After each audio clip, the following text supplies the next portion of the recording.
Hello there, buddies. Smithers here to bring you my take on Update 19. As all you know, I stream a whole bunch of competitive Hell Let Loose games, hundreds and hundreds. Too many to count. So it's my job to understand, what does this all mean? What are we going to do with self-propelled artillery? How is artillery rework going to affect the in-game flow? Well, that's what we're going to talk about today. So let's go ahead and dive on in. First, when it comes to Smolensk, not really going to cover too much here. I mean, the map looks very promising. I can't wait to cast the first competitive matches on it to see if it's Axis or Soviet favored, or if we see a pretty good even split as far as the terrain goes. So far, initial feedback seems pretty good, but I can't wait to cast my first match on it to see how the teams utilize the new terrain and just the urban environment, the fires, and the night. I mean, the nighttime should be pretty cool too for a night map, because I think from a streaming standpoint, the fires will help create a nice create sort of nice camera ambiance, if you will. So looking forward to it. Now, when it comes to the self-propelled artillery, I got a whole bunch of thoughts on it. This weekend, given it's the first real weekend of competitive matches, I feel like we're going to see a lot of funny things. I feel like we're going to see a lot of friendly team kills, shots that sail way on over the expected target, or shots that fall far short, as all these crews start to get used to the accuracy mechanics when it comes to using the self-propelled artillery. Over time, though, I do expect crews, as with everything, to get better and better at it, so we're going to see some real primetime usage of it in later matches. Maybe in like 3 to 4 weeks, we'll see some very unique ways of using the SPA in the battlefield. But let's move on to the other points. Do I expect SPA to play conservatively or aggressively? Well, I think it's going to depend on the situation. Let's go ahead and take a look at a few examples. The match below us was a match on Foy between 22nd and Merc, and this was part of Dugout Barn. Foy is one of those maps where I could see SPA crews really dialing it in. From a defensive standpoint, I could see if teams are up 3-2 and they want to just focus on defending, as 22nd was under a lot of pressure here on Dugout Barn. I could see them rolling an SPA around and bringing it right behind here and sort of rolling it out as they need to, and then bringing it back. So for any of you that have played Company of Heroes 2, there's a tank on there called the Sturmtiger, or Sturmtiger. I could see, and that was a big tank that just rolled out. You fired around, and then it took forever to reload, and you just brought it back to a safe spot. I could see the same thing taking place with the Brumbar, in this case, for example, here on Foy, where 22nd would have it behind Dugout Barn, ready to use it at a moment's notice in case the enemy started getting too close. So if you take a look at maps like Foy, and you have these hay bales out here, well, the Brumbar, in this case, for Hell Let Loose, could load up and fire behind haystack after haystack and knock out the enemy strong points. Now, Brumbar can't knock out garrisons, so that's one little nerf to it, but it can dial in like normal artillery can.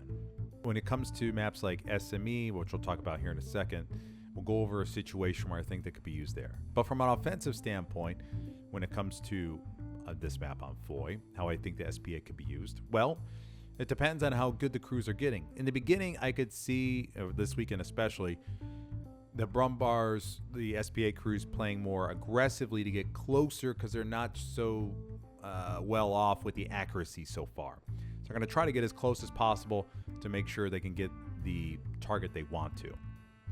Now, in here on Foy, I could see Merc in this case, so if we go ahead and go on over to this way. Now, looking at a situation like this on Foy, I could see Merc using the SPA to blast Dugout Barn, very specific points to blast the infantry out of, so they can create space for their own infantry. Meanwhile, the heavy tanks are going to be providing overwatch, and so their role will be sort of switched in a way to being less reliant on using HE all the time, and let the SPA focus on that. Meanwhile, the tanks can focus more on where the enemy tanks are and spend more time with AP in the barrel.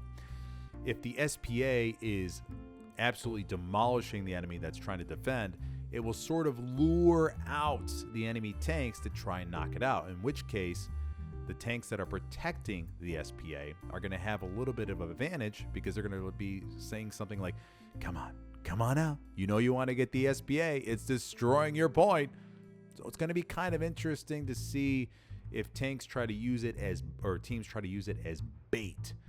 If they get a really good position to lure the enemy tanks out, to try and knock it out, and to draw them out in the open. I think that's going to be pretty, I'm going to be watching for that on stream.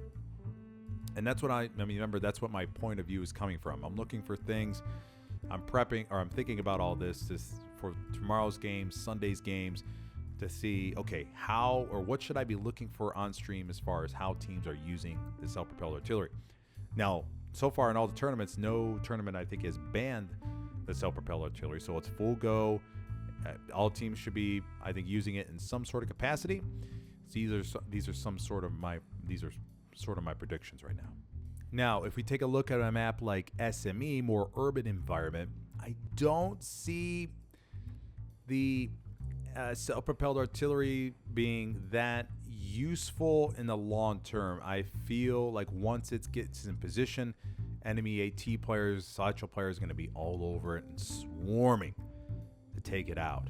It's too big and bulky of a tank to finagle itself out of its position. I don't see it surviving that long. I could see teams using it as sort of okay, let's give it a throw of the dice and see what happens, rolling it up to the front of the church and blasting all those raspberries out of there. I could see that happening. And because remember, with these SPAs, there's an operational limit caveat that we can't forget. Now, it could make for some really funny moments on stream this weekend where teams forget about the 1,000-meter limit you can have from HQ, and they go and they start getting that warning to say, hey, 30 seconds or else you're going to get blown up, essentially. So we could catch some moments on stream where we see these SPAs roll up to the front line to get really close, and then we see them do a quick 180 to get out of there, which could create some opportunities for anti-tank players, enemy tanks, to get them in the behind while they're trying to get out of a dicey situation.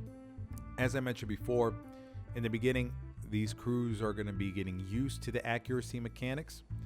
Their accuracy, I feel like, is going to be really low, so they're going to have a more tendency to push the operational limit. Then gradually 2, 3, 4 weeks down the line, we're going to see the SPAs get farther back and really fine-tune those long-range distance shots. As teams get more used to the coordination with it, instead of relying on artillery the whole time, now they have another resource, if you will. But from a defensive standpoint here on SME, I could see them parking this, let's say, right behind where the 76 is, and the 76 gets to relocate, and the Brumbar will be able to, the American SPA will be able to line up here and just shell a certain crossroads with HE, because as I mentioned before, there's going to be less reliance on the heavy tanks to always or be switching in and out of AP, HE the whole time, because they're going to have we're most likely going to see the Brumbar, the SPAs used with HE, pretty sure. We'll see.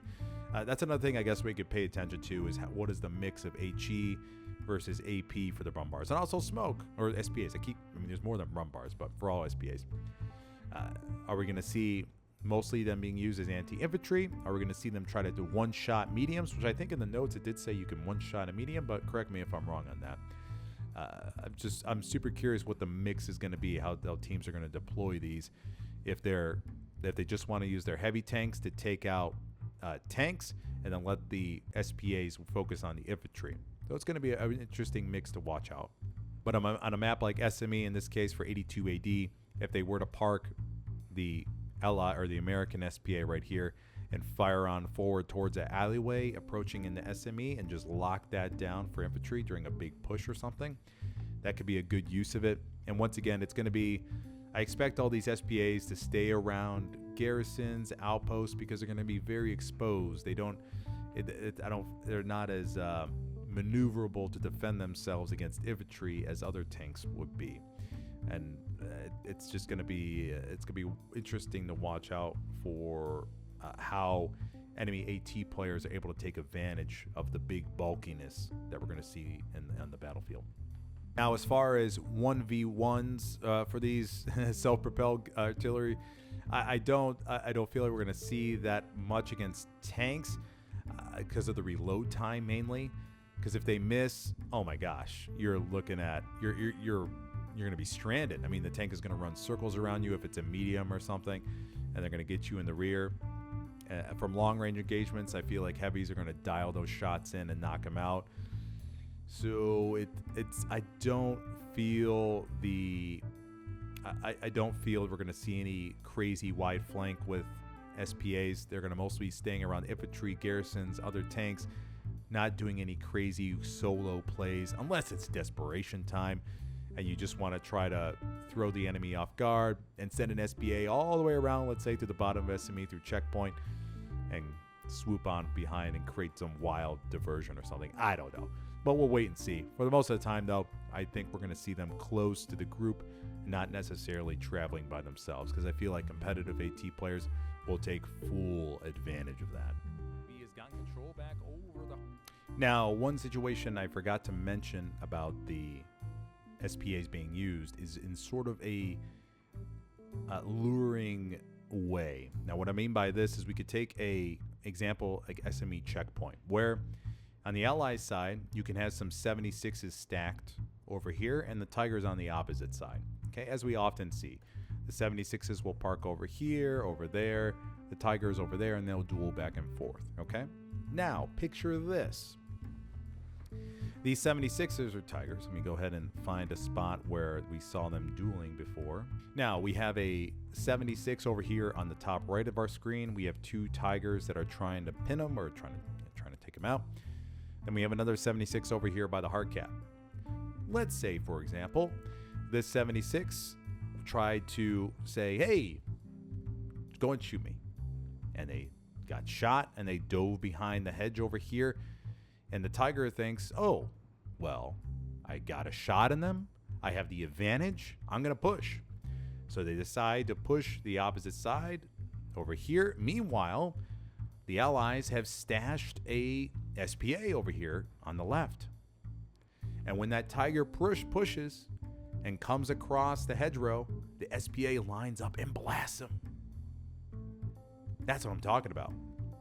I think there's a strong opportunity for the SPA not to be used in a 1-versus-1 engagement scenario, but for more of a backup to the heavies, that if they're down bad and the enemy heavies try to rush them, as on this point on checkpoint, then the SPA can find a nice cozy spot, wait for the time to come, take a break from splashing enemy infantry or whatever it may be, and then line up to take out the enemy heavy when it's rushing to take out their own, and then equalize the damage and take out, in this case, the Tiger that would be pushing across the hedgerow line. Could be a very interesting dynamic. And plus, with the range with the SPA, that could also play into it as well, as far as being able to coordinate that quickly and as a backup shot on a certain hedge or something. Now, the timing to switch from HE to AP could play into it, but besides that, I think it could be a very interesting use of SPA when it comes to dealing with enemy armor. Once again, not in a 1-versus-1 situation, but more as a supporting tank to the main heavy tanks, if you will. But those are my initial thoughts for the self-propelled artillery that was recently added via Update 19. Just going to see how competitive teams use it. Are they going to be using it in a more infantry supportive role, more anti-tank role? I mean, it's going to be depending on the crew's experience, how accurate they are. I know there's been some issues reported when it comes to the accuracy and the measurements that take place. Just have to wait and see. Now, like I mentioned before, are they going to be pushing that operational limit? As teams will need to get used to that, because we're used to see tanks roaming throughout the battlefield and going wherever they want to go. But now with this, you can't really. So that 1,000-meter distance, of course. Okay, and remember the cost of 280 munitions. So it adds to the whole resource management for commanders that often is very underrated. Commanders constantly have to look at what their resources are and predict what they're going to need in the next 5 minutes, 10 minutes, 20 minutes. And by adding this 280 munitions cost now, it sort of adds to that puzzle. That's all I have to say for right now for the SPA. Let's go ahead and dive in to the artillery rework. Now moving on to the artillery rework. What has happened? Well, artillery has to be more conservative with their shots. And plus, as you just saw off the opening, you have to have 50 supplies to build the gun. Now, is that going to be a major hindrance to most teams? No, not really. They'll have one extra support guy come in, drop it around the artillery gun, and the artillery person will hammer away, and they'll be good to go. So that'll be all fine and dandy. But later in the game, this is going to be interesting because, as I mentioned before, with resource management, now Commander now has to think about dropping artillery resupply, 150 munitions back towards the guns for 50 shells, 3 munitions per shell. So essentially the same cost that it was before. But it's just another little thing that the Commander now has to manage.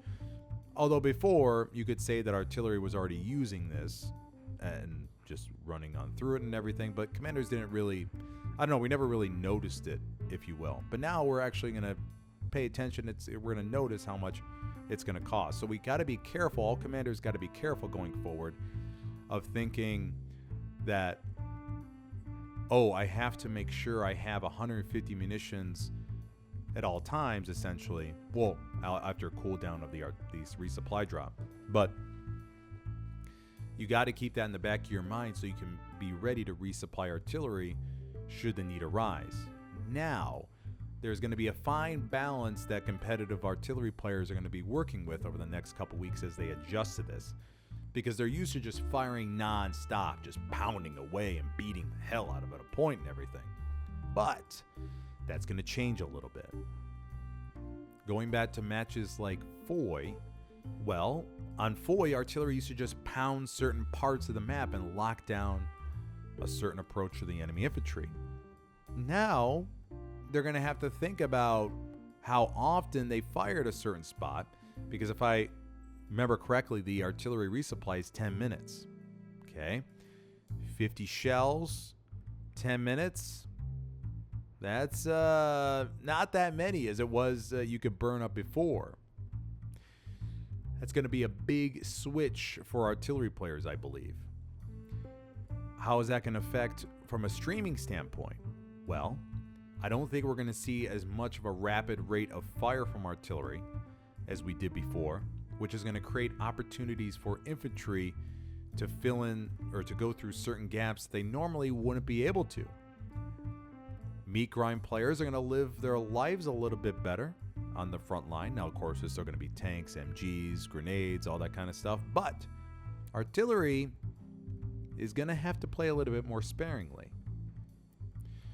Now, when it comes to commanders, they got to keep in mind that 150 munitions cost into their whole pool available that they have to them. All commanders need to just remember that I have to have 150 munitions available every 10 minutes because of the artillery resupply. I could see some commanders, and maybe including myself, I could see myself doing this very easily. It's coming to a certain point of the map. We have an opportunity for the breakthrough. I'm like, oh, wow, I have a little bit extra munitions than I thought I would have at this point. I use a bombing run, strafing run, precision strike, and next thing you know, the artillery player is saying, hey, I'm out of munitions. Do you have any munitions? And I go, no. So all commanders got to add that to their psyche over the course of their match that, hey, I got to resupply artillery, because it isn't an automatic thing now. It's one extra thing to keep in mind there, fellow commanders.